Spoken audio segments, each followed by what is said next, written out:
Zaista čvrsto verujem da je on mislio da mi u kući ne znamo engleski.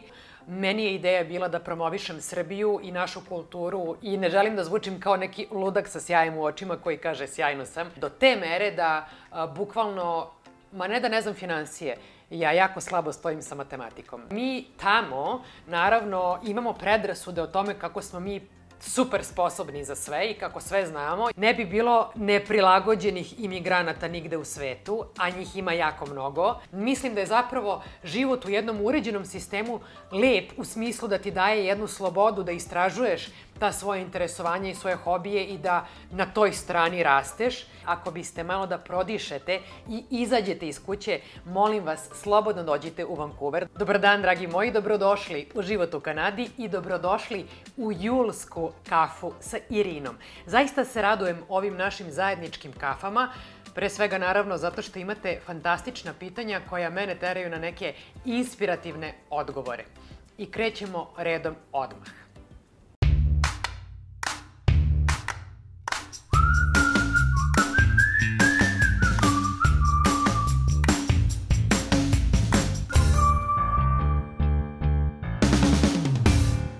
Prvo pitanje, zapravo prva dva pitanja, prvo pitanje jer sam dva spojila u jedno zato što su slična, glasi da li vaše dete govori engleski i srpski i koliko je bio dobar tvoj engleski na početku, da li primećuješ napredak i u kojoj meri, da li imaš akcenat, a da li ga ima tvoj sin.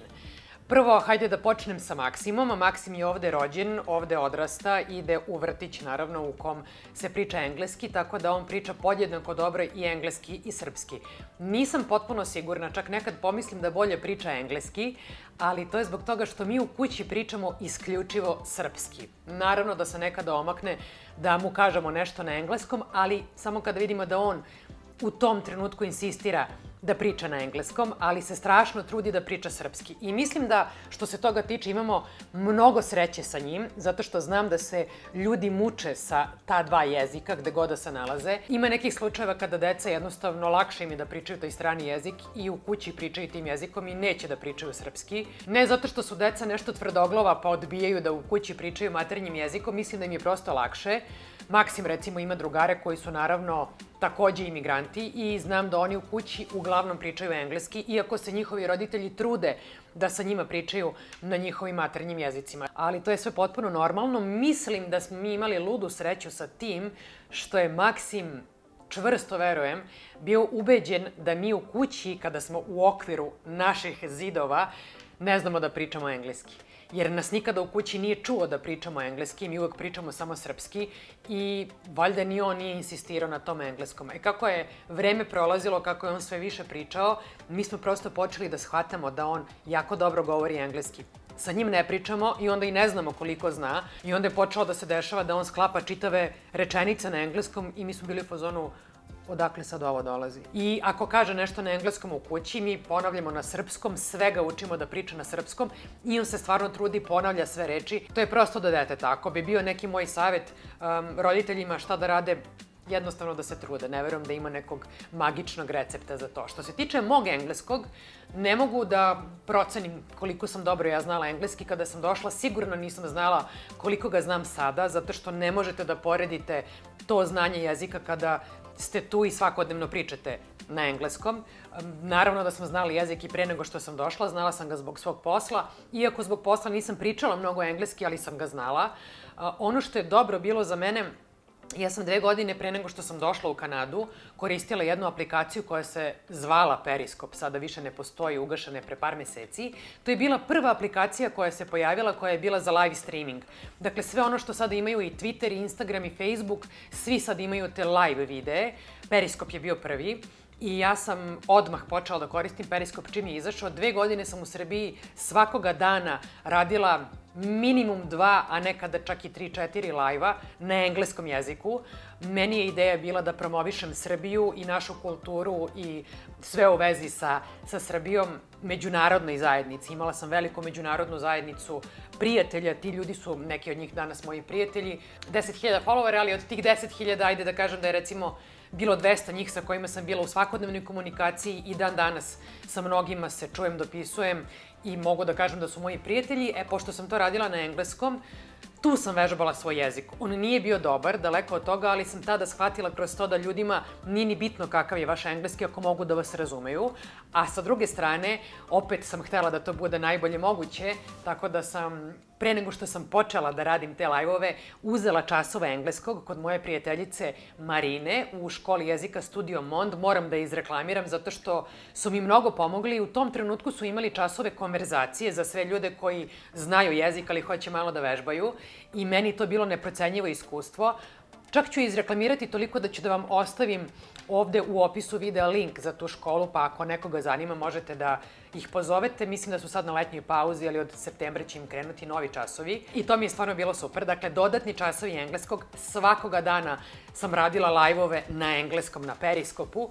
I opet to nije bilo dovoljno, jer kad sam došla ovde i počela da pričam sa ljudima, shvatila sam koliko mi je mali vokabular, koliko reči ne znam, koliko ne znam lokalizama koje ne možete da znate, ali svakako mislim da to nije prepreka nikome i mislim da čak i ako ne znate dovoljno dobro jezik, uvek možete da ga naučite. Dakle, ne mislim da u imigraciji možete da živite lako i da nađete neke bolje poslove ako ne znate jezik, ali opet jezik nije teško naučiti. Za imigrante postoje škole jezika i danas se to bar može. Da li imam akcenat? Sigurna sam da imam. Dešavalo mi se recimo da sam razgovarala sa jednim čovekom koji je coach za jezik, on radi na filmu sa ljudima sa kojima čak vežba različite akcente i rekao mi je da ne čuje strašno moj akcenat, a onda opet neki ljudi koji mi kažu da ga čuju, naravno procenjuju da je to neki ruski akcenat. Valjda ide i uz moje rusko ime i normalno je da mi nekako imamo ruski akcenat. Tako da, eto, to je odgovor ukratko na to prvo i drugo pitanje, zapravo na to prvo gde su dva spojena u jednom. Idemo dalje. Drugo pitanje glasi: da li ste se dvoumili između Kanade i još neke druge zemlje prilikom odluke da napustite Srbiju? Ako jeste, koja je to zemlja bila i zašto je baš izbor pao na Kanadu? Pozdrav iz Italije, pozdrav za Italiju.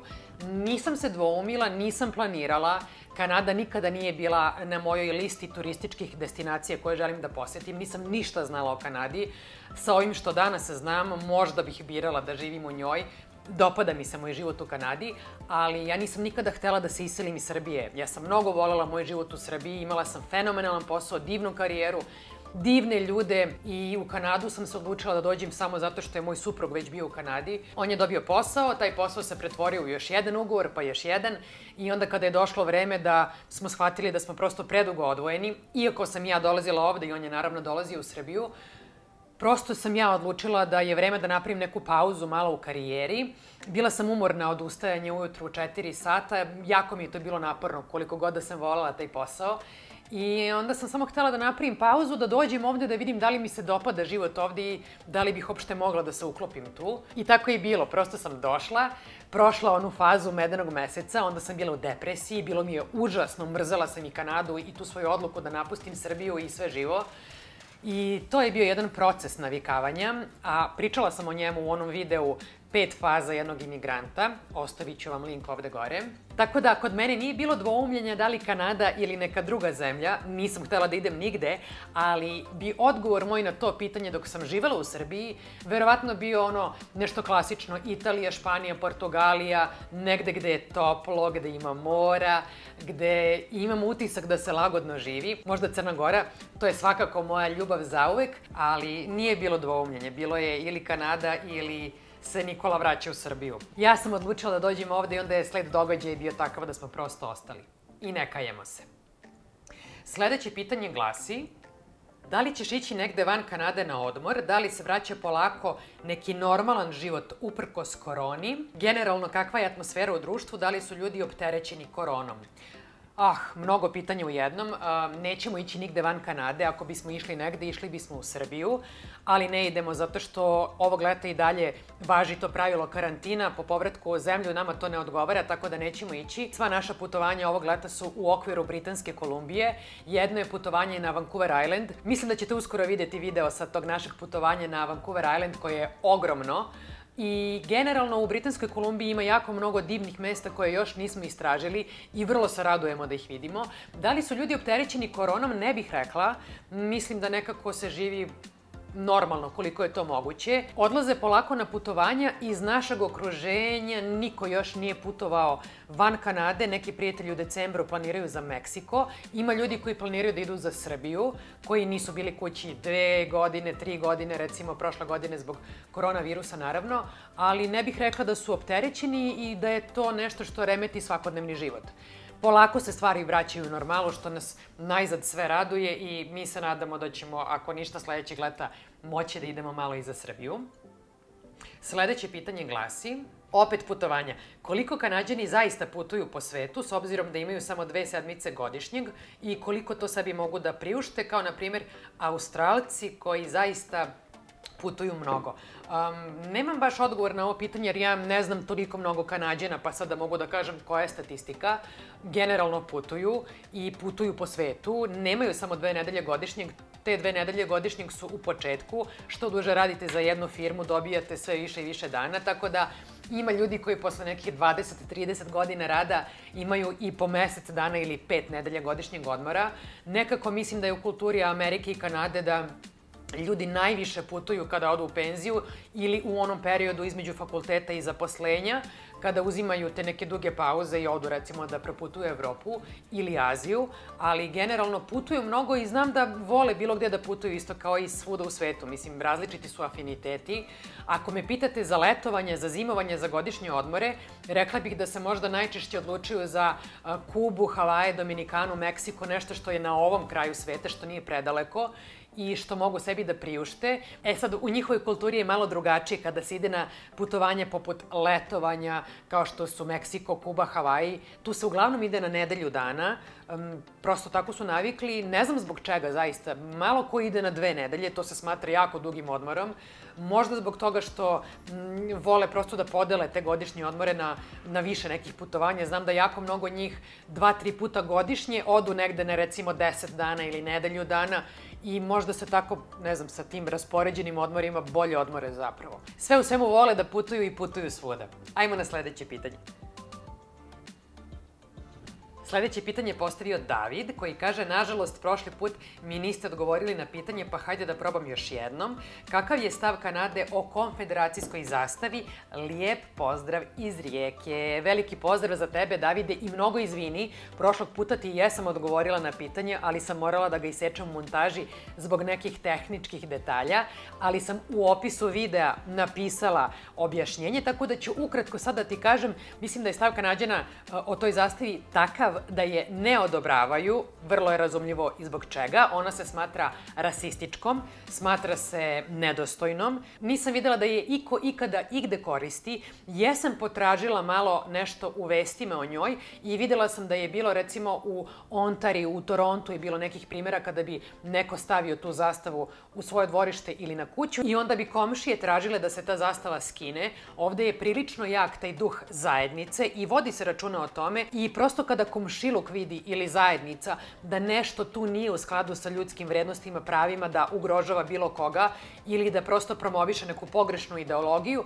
ljudi reaguju na to i meni je to jako lepo u ovom društvu ovde. Sad zapravo mogu da se setim čak da sam ja na našoj lokalnoj grupi na Facebooku videla da je možda prošlog leta, čini mi se, neko stavio post i upravo su komentarisali konfederacijsku zastavu. Neko je fotografisao šofer šajbnu jednog automobila na kojoj je bila zalepljena ta zastava i onda su ljudi komentarisali kako je to nedolično ponašanje. Međutim, ako mogu da se setim, taj auto je bio sa tablicama iz Amerike, tako da je to bio neki posetilac ovde. Možda ima tome čak i 2 godine. Prošle godine su granice bile zatvorene. Ali da, svakako ona, mislim da zakonom nije zabranjena da se koristi, ali je niko ne koristi i čak ima nekih političara koji traže da se konfederacijska zastava totalno zabrani. Dakle, ne koristi se, eto. Ukratko odgovor i nadam se da ovog puta neću imati problema sa mikrofonom i neću morati da sečem ovo iz montaže. Ajmo na sledeće pitanje. Draga Irina, da li imaš saznanja oko muzičke produkcije u Vancouveru? Je li ih ima puno i ima li potražnje i tako dalje i tako dalje? Apsolutno ništa ne znam o muzičkoj produkciji ovde. Ne znam ljude koji se time bave. Ono što sam čitala generalno o statusu umetnika ovde jeste da ih ima jako mnogo, da ima jako mnogo ljudi koji imaju taj status slobodnih umetnika, posebno u muzičkoj industriji i da, nažalost, njihov standard života nije visok. Čitala sam kulturnu strategiju grada Vancouvera, koja je fenomenalna. Vancouver ima vrlo progresivnu kulturnu strategiju za neki naredni period i tu je bila jedna statistika, tu je bilo neko istraživanje o statusu umetnika, tako da sam nažalost videla da oni žive, čini mi se čak sa nekim platama ili primanjima, pošto pretpostavljam da su uglavnom freelanceri koja su nekako ispod proseka prosečnih zarada.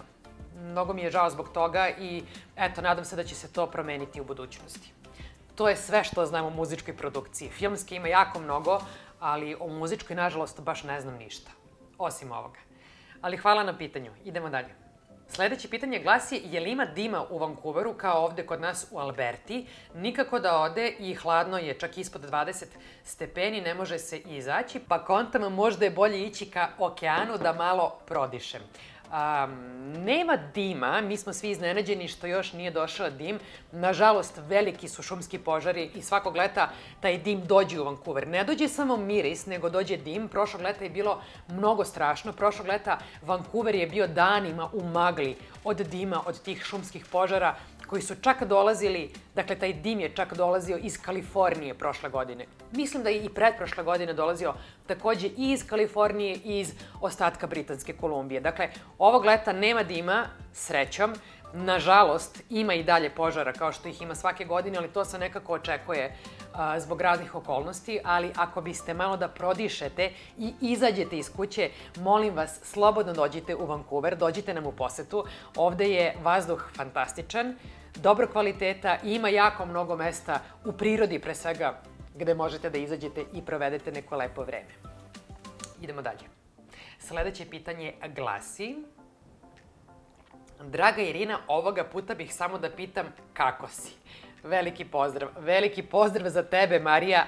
Sjajno sam i ne želim da zvučim kao neki ludak sa sjajem u očima koji kaže sjajno sam. Zaista sam dobro, ovo je neki jako dobar period za mene, možda zato što je leto pa smo svi raspoloženi, ima mnogo sunca, jako mnogo vremena provodimo napolju, ali trenutno sam u nekom momentumu kada radim jako mnogo, bavim se nekim temama koje me interesuju i osjećam da je moj život ispunjen i da su zadovoljene moje emotivne potrebe, što mislim da je sasvim dovoljan razlog da svako može da kaže da je sjajno. Nadam se da si i ti dobro i hvala ti mnogo na divnom pitanju. I još jednom veliki pozdrav za tebe.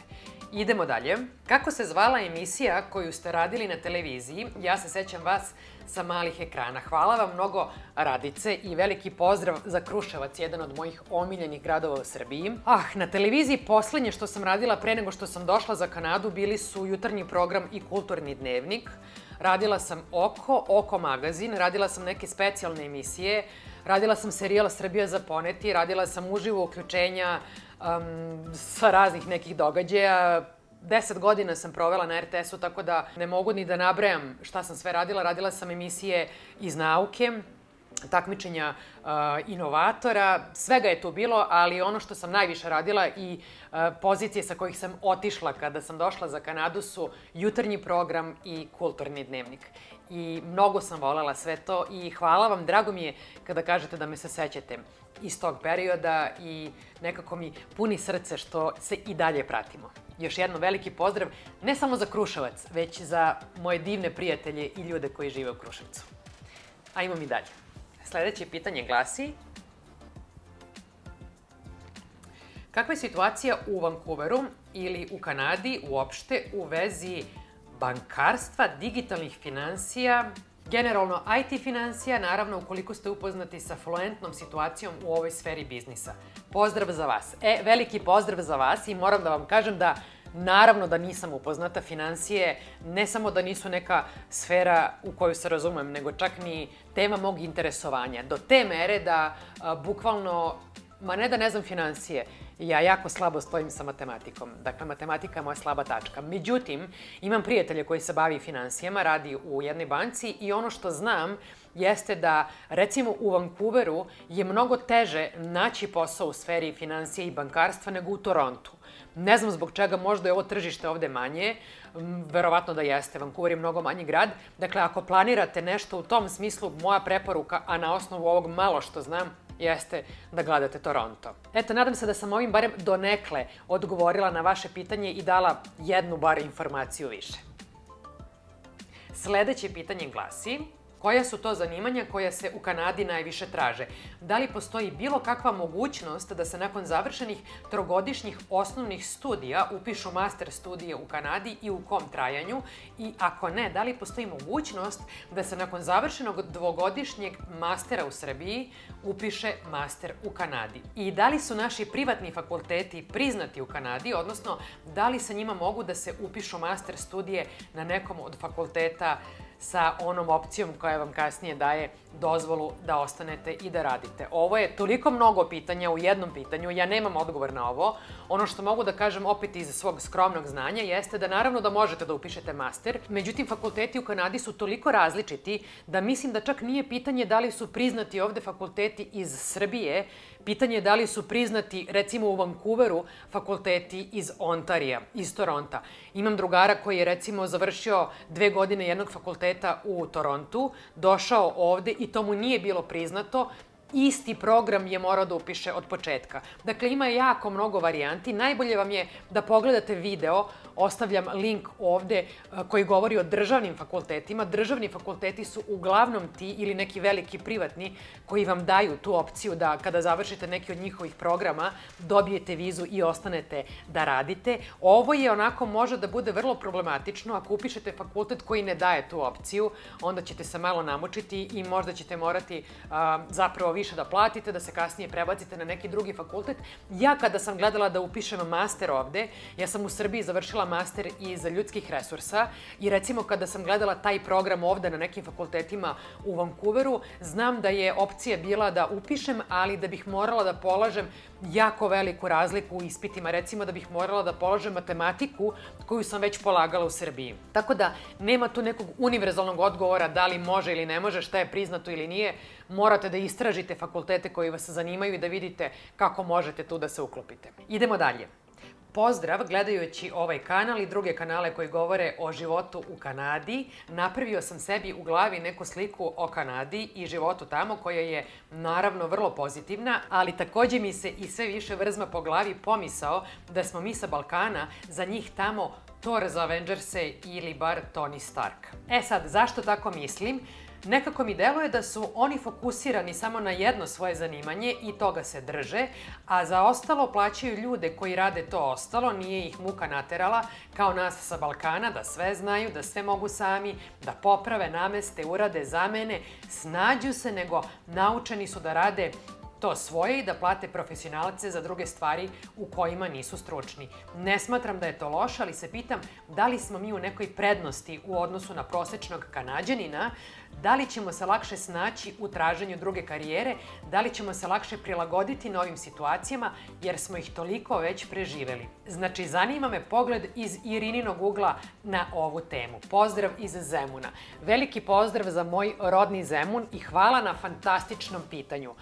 Ovako, kada razmislim o njemu, rekla bih da mi tamo, naravno, imamo predrasude o tome kako smo mi super sposobni za sve i kako sve znamo i da smo sposobni da nešto jako lako i brzo naučimo i da se prilagodimo novom životu. I u tome ima istine, naravno ako uzmemo u obzir da mi rastemo tako što gledamo mamu, tatu, šta rade po kući, tetke, strine, familije, komši, nije bitno i kupimo razne veštine. Međutim, ako bi samo to bio kriterijum za lakše i brže prilagođavanje, ne bi bilo neprilagođenih imigranata nigde u svetu, a njih ima jako mnogo. E sad, naravno, tu ima i nekih drugih faktora kada su u pitanju ljudi koji ne žele ili ne vole ili nisu sposobni da se uklope u novi sistem u koji su došli zbog različitih okolnosti, onda to nema mnogo veze. Mislim, te veštine nemaju mnogo veze, ali hajde da pođemo od toga da verovatno te veštine, jako mnogo veština ili nekih znanja, imaju ljudi koji vole da se uklapaju, koji vole da uče i kojima to nije problem. E sad, činjenica da vi znate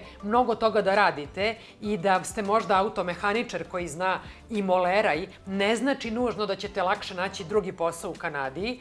Možda ako nekoga znate pa će da vas ubaci pa vam veruje, jer ako nemate radno iskustvo ili ako nemate čak kanadsko radno iskustvo ili dakle neko radno iskustvo koje možete da dokažete, teško da će vam neko dati posao tek tako na lepu reč. Dakle, može da se desi, naravno, ne isključujem ništa, može da se desi da vi pokažete nekome da zapravo znate, iako nemate radno iskustvo koje možete da dokažete. Dakle, vrlo je individualno, ima različitih situacija, ali hajde da kažem da, mi smo neko ko se lako i brzo prilagođava. Sa druge strane, činjenica da u uređenijim sistemima rastu ljudi koji nisu primorani da se prilagođavaju na različite okolnosti, ne znači da su oni nesposobni, da nemaju neka interesovanja i da nemaju neke veštine, da nisu dobri u nečemu.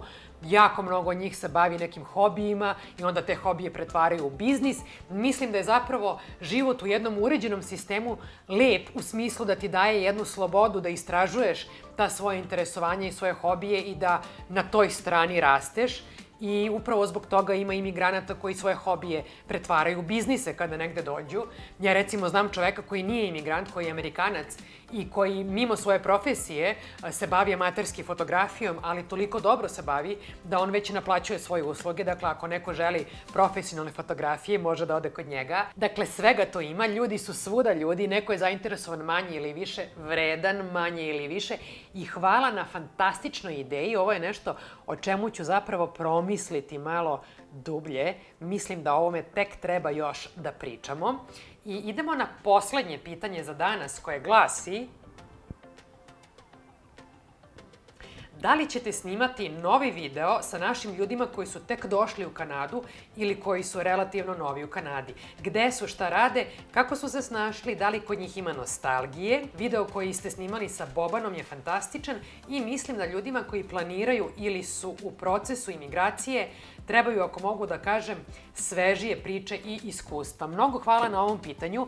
Neće biti takvog videa samo zato što ja ne znam nikoga ko je skoro došao u Kanadu. Znam da je recimo u Vancouver došlo jako mnogo studenta u poslednjih 6 meseci, ali mislim da studenti možda nisu najbolji primer zato što prvo došli su da studiraju, dakle uglavnom su to ljudi bez porodica koji sami mogu da organizuju svoje vreme.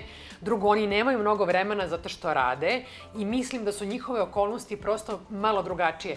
Imigranti koji dođu sa porodicama takođe moraju mnogo da rade, plus to svoje slobodno vreme moraju da organizuju oko svog porodičnog života. Bilo bi vrlo interesantno da čujemo nekoga ko je tek stigao kako se snalazi. Dakle, ako biste pitali Irinu koja je bila u toj fazi kako se osjeća, čuli biste jednog nezadovoljnog i nesrećnog imigranta koji se pita šta mi je sve ovo trebalo. I ja bih voljela da čujem nekoga ko je tek stigao, hajde da kažem u Vancouver, neka bude ovo jedan otvoren poziv za sve ljude koji su u Vancouveru, prosto više volim da snimam nekoga uživo nego online. Dakle, ako ovo gleda neko ko je skoro došao sa porodicom u Vancouver, a želi da priča i u kojoj god fazi da se nalazite, da ste nezadovoljni i zadovoljni, da vam nešto smeta, da vas muči nostalgija, šta god da je u pitanju, molim vas, javite mi se. Napišite mi mail, napišite mi komentar ili poruku ili šta god da je vama lakše. I to je to za danas. Hvala mnogo na inspirativnim pitanjima. Nadam se da smo se svi malo zabavili. Znam da ja jesam. Nadam se da sam zadovoljila vašu znatiželju i potrebu za informacijama. Ako vam se dopao video, lajkujte ga, podelite ga sa prijateljima i napišite mi u komentarima ako imate neka dodatna pitanja. Moram da vas podsjetim i na Patreon. Ostavit ću link za Patreon takođe u opisu ovog videa. To je sajt preko kog možete za malu mesečnu pretplatu da podržite moj rad, a da za uzvrat imate opciju da sve videe gledate dan ranije pre premijere na YouTube-u bez reklama, da jednom mesečno učestvujete u live sesijama sa vašim pitanjima, mojim odgovorima ili da eventualno jednom mesečno imamo sastanke uživo 1 na 1. Hvala svima vama koji me već podržavate na Patreonu i hvala svima vama koji ćete to tek učiniti. Mnogo vam hvala svima na pažnji, ostanite mi dobro i vidimo se uskoro.